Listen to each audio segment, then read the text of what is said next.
Qual é a primeira coisa que vem à sua cabeça quando você pensa em Coreia do Sul? Será que você já associou a Coreia do Sul ao Psy, o dono do hit que bombou em 2012, Gangnam Style, que fez história como o primeiro videoclipe a atingir a marca de 1 bilhão de visualizações no YouTube? Ou talvez o K-pop, as músicas pop coreanas marcadas por seus videoclipes coloridos e com coreografias eletrizantes? Aos K-dramas, as telenovelas que são febre em plataformas de streaming como Netflix? Ou será que você pensou na Guerra da Coreia, aquele conflito entre 1950 e 1953 que marcou a divisão da Península Coreana em Coreia do Sul e Coreia do Norte?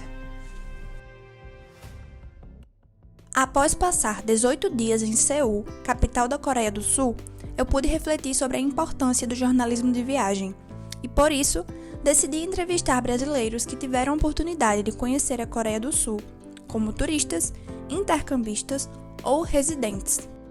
A partir da experiência de cada um, eu irei apresentar alguns aspectos da Coreia do Sul que ainda é desconhecida e estereotipada por muitos, e mostrar que existe sim diferença entre Coreia do Sul e Coreia do Norte.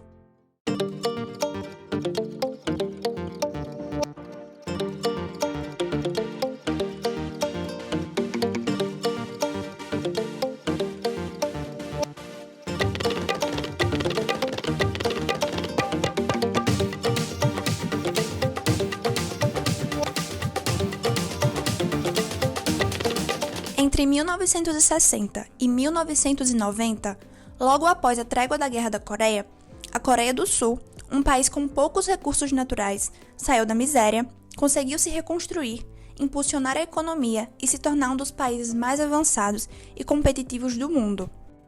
Esse rápido progresso, que durou cerca de 30 anos, ficou conhecido como o Milagre do Rio Han, que fez com que a Coreia se tornasse um dos tigres asiáticos.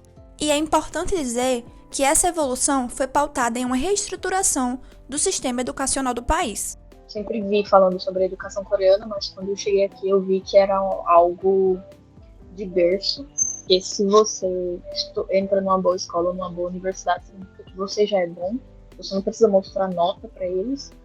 Eles ensinaram aqui, de berço aqui, para você ser alguém na vida você tem que estudar. Além disso, os próprios coreanos investiram no país. O governo coreano implementou uma política industrial de caráter seletiva, que priorizou a escolha de setores por meio de apoio financeiro, técnico e administrativo às empresas selecionadas, os grandes chaebols, os grandes conglomerados empresariais da Coreia do Sul. E aí quem fez a Coreia crescer, que é uma das grandes coisas que problemas políticos têm por causa disso, que é os chaebols. Não, vou pegar meu dinheiro, não, faça assim, me dê um cargo vitalício no governo que eu lhe dou dinheiro para você investir. E eles realmente investiram, tanto que a Coreia cresceu. A Samsung, LG, Hyundai e Kia, por exemplo, são marcas coreanas que se estabeleceram no mercado mundial e são líderes em tecnologia e inovação. Hoje, a Coreia é referência em educação, segurança e tecnologia, e encanta o mundo com sua exportação cultural, que é patrocinada e estimulada pelo governo. Exportação cultural. A Coreia faz isso muito bem. Tem gente que exporta petróleo, tem gente que exporta pneu, a Coreia exporta cultura. Então, se você lembrar quem era a Coreia antes, nos anos 80, era um país que, a Coreia do Sul, tá? Que censurava músicas. E passou a ser um país que apoia a nova música pop, inclusive dá subsídio para essa cultura. Quando você tem uma estratégia e quando você tem um planejamento e um compromisso de todos os atores envolvidos, públicos e privados, a coisa funciona, né?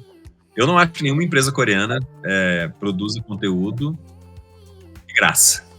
Elas fazem isso porque elas ganham dinheiro com isso. E, ao mesmo tempo, eu também não acho que o governo coreano incentive isso de graça. Eles incentivam porque eles acham que isso vai dar retorno, né? Retorno financeiro, retorno econômico para a Coreia. E eu acho que os coreanos mostraram que funciona. Isso pode se tornar, sim, um fator de desenvolvimento do país.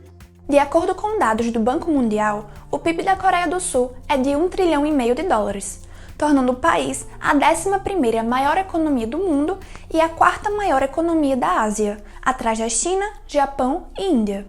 Não é à toa que nos últimos 10 anos a atenção do mundo passou a se voltar para a Coreia do Sul.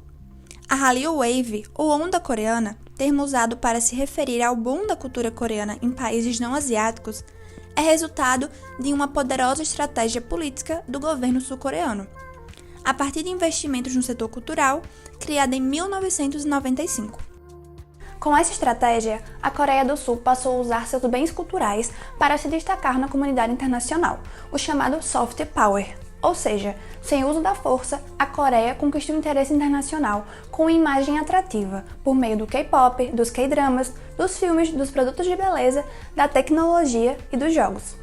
K-pop e K-drama definitivamente é muito importante para a divulgação da cultura coreana, porque você começa a consumir as músicas, começa a assistir essas novelas sul-coreanas e você começa a se interessar pela língua, a querer falar a língua coreana, você começa a querer comer a comida que vê na TV, você começa a querer conhecer os lugares que eles visitam, então é algo muito natural que acontece para quem está consumindo esses conteúdos. E nas últimas décadas, o número de turistas no país cresceu de forma considerável.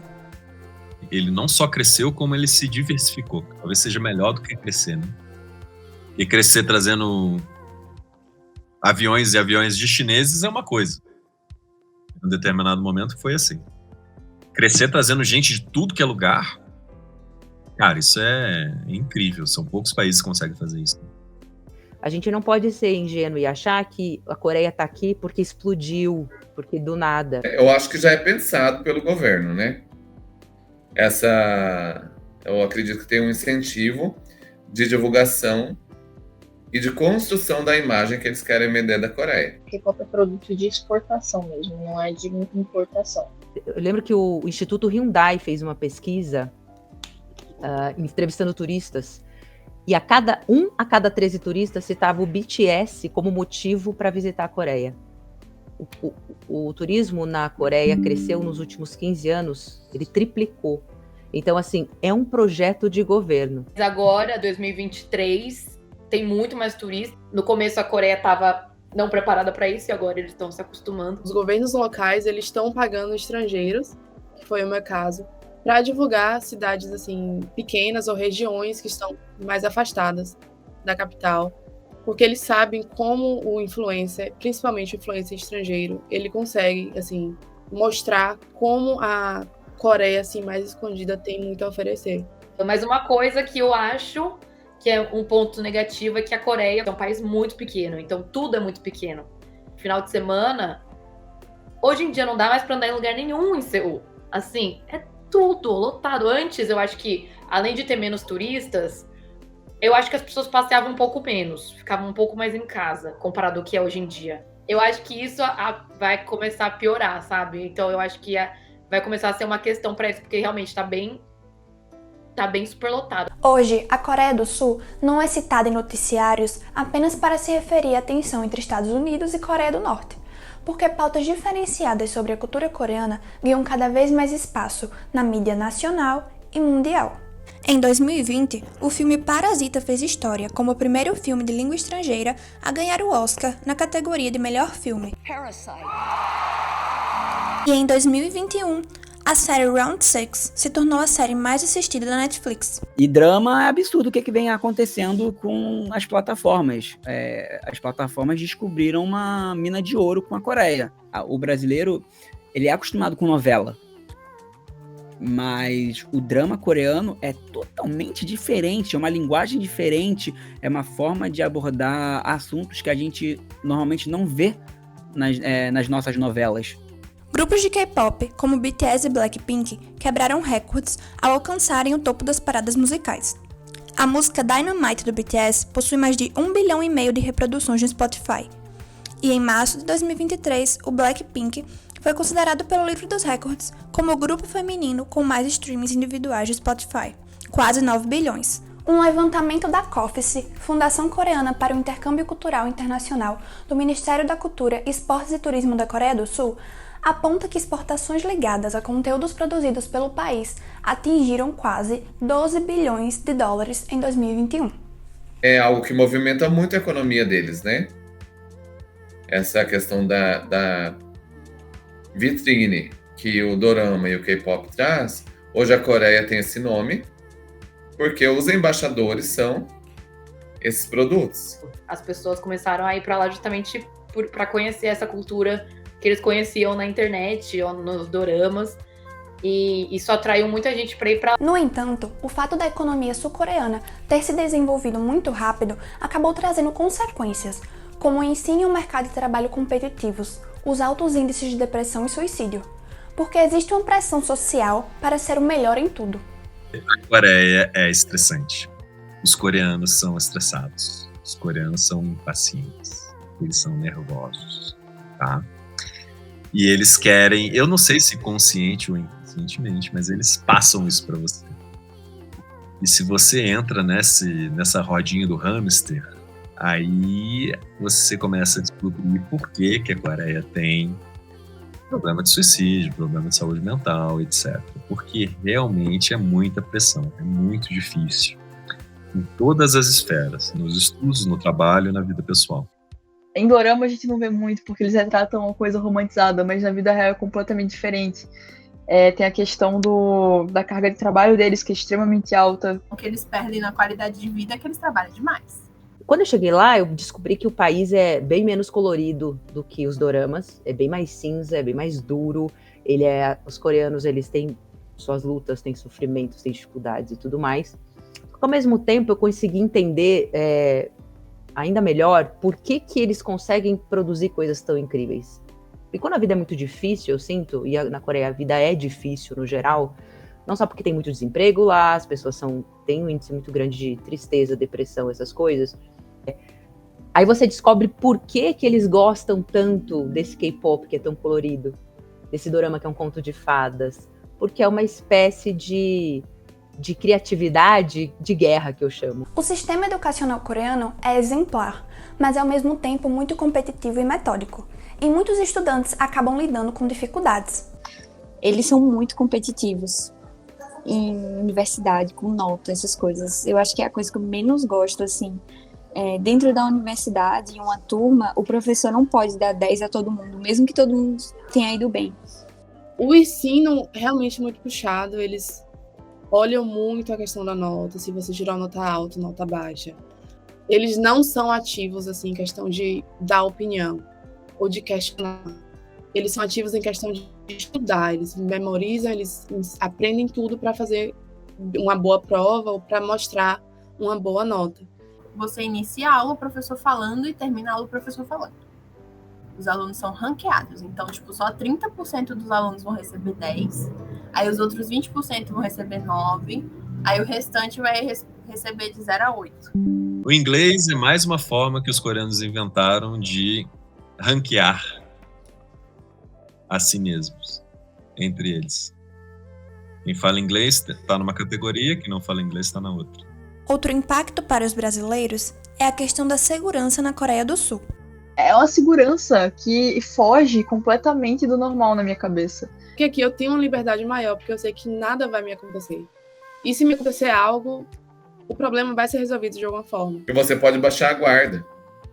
Se você deixar seu celular em cima da mesa e ir lá buscar seu café, a probabilidade de ser roubado é muito baixa. É um país seguro para até os países que a gente acha que é seguro, eles falam, nossa, a Coreia é segura, né? Então, como é um país pequeno, tem muita câmera e você consegue monitorar mais as pessoas. Então, ao mesmo tempo que as pessoas acham isso, falta de privacidade, na verdade é o que dá segurança.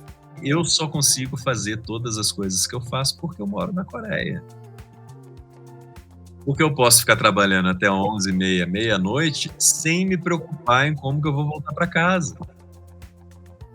Se alguém vai roubar meu carro, se vão me assaltar quando eu sair do escritório, sabe? Você ganha tempo.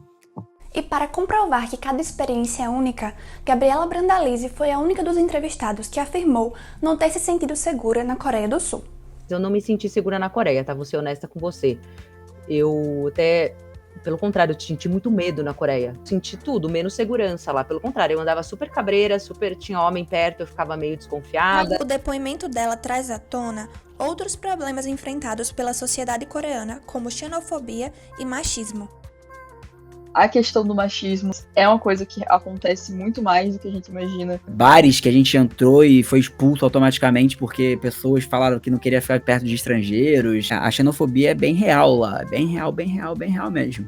Felizmente, o Brasil tem uma imagem legal para eles, por ser um país de liberdade de expressão. O país é conhecido como a capital mundial da cirurgia plástica, por causa do número de clínicas e da facilidade para fazer procedimentos faciais. Eles têm esse lifestyle de estar sempre apresentável, mas eu acho que para o mundo é um pouco problemático por conta de padrão, porque é uma coisa que mexe muito com o ego lá. E quando eles exportam a cultura deles, eles também exportam esse tipo de pensamento, né? Mesmo que falando que não, a gente não exporta isso, mas entre as linhas tá, sabe? Tem muito impacto, principalmente nessas questões de padrão de beleza, de maquiagem. Isso influencia muito pra mim, assim, na questão do padrão de beleza, muito. Eu vejo isso, as roupas, a questão de usar roupa de marca, da maquiagem tal, do skincare tal, então isso afeta muito, principalmente as meninas. A gordofobia e questões relacionadas ao peso são tabus na Coreia do Sul. É uma gordofobia declarada. Declaradíssima. E eles acham que é normal. Tanto que afeta muitos cantores do K-pop, né? Mas todos esses aspectos são dificuldades enfrentadas por uma sociedade que se desenvolveu em um curto período de tempo.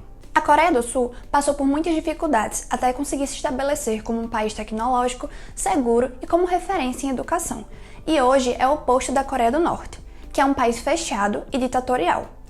O brasileiro, o resto do mundo, confunde muito ainda a Coreia do Sul e a Coreia do Norte. Depois de muitas guerras e lutas para se tornarem independentes, os sul-coreanos fazem questão de manter a memória viva, fazendo uma mescla harmoniosa do moderno com o tradicional. Uma das coisas que eu gosto muito da Coreia é aquela mistura do moderno com o tradicional que a gente vê nas ruas. Andando na rua, você vê uma casa Hanok, e aí você vê um prédio de, 300 andares do lado. Essa mistura que tem do novo e do antigo na Coreia eu acho muito legal. Então eu acho legal esse negócio de cultivar a cultura, a história deles. Porque, pô, querendo ou não, a história da Coreia é de guerra. Manterem essa lembrança, eu acho bem importante pro povo que vem, sabe? Saber que não foi fácil eles estarem onde eles estão agora. Em 70 anos não ia mudar bruscamente como a gente imagina que é vendo dorama. Eu acho que eles valorizam muito, muito, assim, que os coreanos realmente valorizam a cultura deles. Tem muita coisa que tem mudado com as novas gerações, né? Principalmente essa questão de hierarquia da idade e tudo. Eu acho que isso tem mudado um pouco nas gerações mais novas, mas eu acho que isso não é desrespeito à cultura. Eles continuam respeitando muito, assim. Eles valorizam isso de, pô, eu sou coreana, eu tenho que levar isso. Então eu vejo que eles valorizam muito. Lá, mano, tem museu a cada esquina praticamente, sabe? E é fácil o acesso nesses lugares. A maioria é gratuito. Nossa, eles são bem mais patriotas do que a gente. Eles têm uma questão de feriado, assim, basicamente, tipo, sei lá, tudo para quando é feriado. Hoje a Coreia é um país muito moderno, mas assim, essa questão cultural, do trabalho manual, da culinária, ela tá muito presente. Eu percebi que tem uma preocupação em manter a história viva, de contar a história, e assim, que eles apreciam mesmo. Por mais que a cidade tenha crescido um monte, assim, super moderna e tal, tem espaços que são reservados para essa questão cultural, a questão da religião deles. Então, para mim é muito legal. É muito legal ver a dualidade da cidade. Por mais que agora seja, acho que mais prédios e tudo, eles ainda mantêm, né, esses palácios, os templos. E vestimenta também, o pessoal andando com um hanbokzinho, era tão bonitinho. Acho que eles têm orgulho da cultura deles e investem nisso. Eles conseguem harmonizar a tecnologia e você se inserir, conhecer mais sobre esses fatos históricos e, ao mesmo tempo, ter toda aquela parte histórica real mesmo. E aí, valorização da cultura, valorização dos edifícios, né, da arquitetura, da história, né? Porque eles começaram a ver que isso poderia dar resultado. Isso também é negócio. Eu acho que é por aí. Acho que é muito menos de idealização, assim, de sonho e mais de realidade. Acho que a realidade... Eles construíram essa realidade, né? Não é uma realidade que se impôs, que caiu do nada. Eles trabalharam para isso, eles fizeram a coisa acontecer e de fato, está acontecendo. A gente vê isso. Eu vejo isso como um exemplo a ser seguido pelo Brasil. Em relação a promover a própria cultura. Essa preservação cultural também tem um reflexo nítido nas relações sociais, na questão do respeito, da hierarquia de idade, das regras sociais.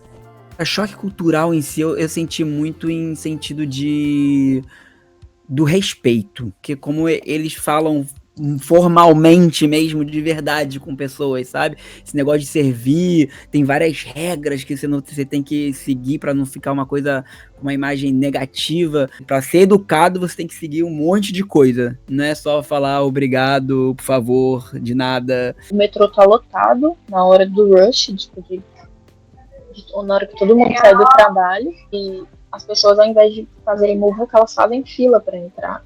Aqueles assentos que são assentos para idoso ou para gestante, tá lotado, eles não sentam. Então, tipo, isso é choque cultural. Tipo, respeito.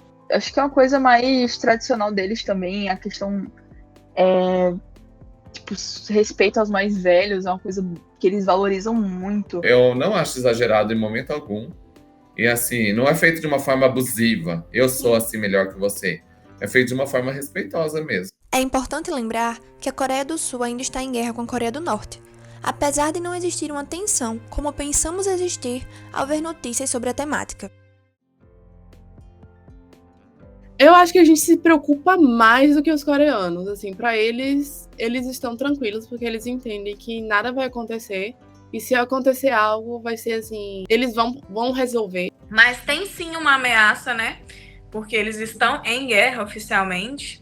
Questões políticas, ideológicas, econômicas e afetivas impactam muito discussões sobre uma possível reunificação da Península Coreana. Todo mundo quer a unificação, mas ninguém quer a unificação agora. Porque ninguém quer pagar a conta.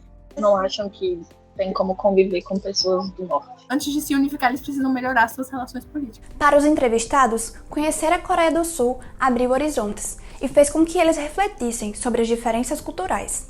Acho que por não ser um país muito conhecido, as pessoas não davam muito crédito, não, próximas de mim. Totalmente diferente a cultura, né? Totalmente, é choque, é literalmente choque. Pô, ninguém faz barulho no metrô, isso foi a coisa que mais me assustou. A maioria dos lugares é bastante limpo. Os lugares que a gente não acha limpo é realmente, becos e vielas. A primeira impressão que eu tive da Coreia foi uma sensação de ser analfabeta de uma maneira, assim. Tipo, eu falei, gente, eu tô num país que o que eu sei, o que eu aprendi, a maneira como eu me comunico, não serve para absolutamente nada. Que para mim foi muito impactante para a Coreia, mudou muito a minha maneira de ver a cultura de lá, né? Enfim. A gente foi pro outro lado do mundo. A gente atravessou metade do planeta, literalmente. Então, tipo, é claro que a maioria das pessoas que não foram para lá, elas não vão ter essas informações, porque elas dependem muito da mídia. O choque cultural também faz parte desse processo de troca cultural e varia de pessoa para pessoa. O que eu mais estranhei, na verdade, foi o que me falavam sobre a Coreia e o que eu vi lá. Eu diria que o maior choque cultural definitivamente foi o banheiro, né? Eles não têm um box que separa ali bonitinho o chuveiro da pia, do vaso sanitário, é tudo junto e deixa tudo molhado. E isso foi muito estranho de ter que tomar banho com um chuveirinho que serve tanto como pia, tanto como o chuveiro.